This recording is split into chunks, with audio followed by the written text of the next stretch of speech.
জানো, কোনো একটা জায়গা শুধু একটা লোকেশন না, সেটা হয়ে ওঠে একটা এক্সপিরিয়েন্স। আজ আমি তোমাদের নিয়ে যাচ্ছি আমার একটা ছোট্ট কিন্তু ভীষণ স্পেশাল জার্নিতে, ভাইজ্যাগের কৈলাসগিরি পাহাড়ে।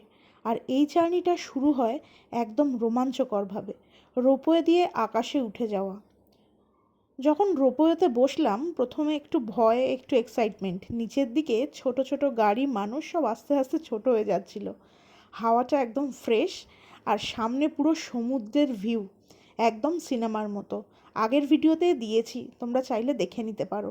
মনে হচ্ছিল যেন আমি কোনো মুভির একটা দৃশ্যের মধ্যে আছি। রোপওয়ে যত উপরে উঠছিল আমার এক্সাইটমেন্টও তত বাড়ছিল। একটু ভয়ও ছিল, কিন্তু সেটাও এক নজর মজায় পরিণত হলো। ওপরে পৌঁছে বুঝলাম এই জায়গাটা শুধু একটা পাহাড় নয়, এটা একটা পুরো অনুভূতি। কৈলাসগিরিতে দাঁড়িয়ে সামনে পুরো ভাইজ্যাগ শহর আর সমুদ্র, একদম মন ছুঁয়ে যাওয়ার মতো। হাওয়াটা এত সুন্দর ছিল যে মনে হচ্ছিল সব চিন্তা উড়ে যাচ্ছে। একটু ঘুরে বেড়ালাম, ছবি তুললাম আর ভিউটা উপভোগ করলাম। ওখানে ছিল কৈলাসের মহাদেব, আর পাশে মা সতীর দুটো বড় মূর্তি, যেগুলো দেখে সত্যি মন জুড়িয়ে গেছিল আমার।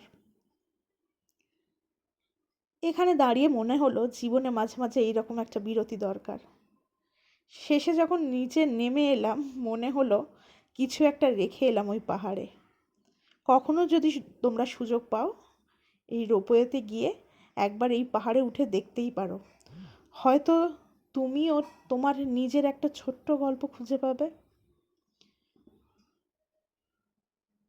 পাহাড়ে ওঠা সবসময় খুব সহজ নয়, কিন্তু এরকম রোপওয়ে থাকলে বয়স্ক মানুষেরাও উঠতে পারবেন এই পাহাড়ে।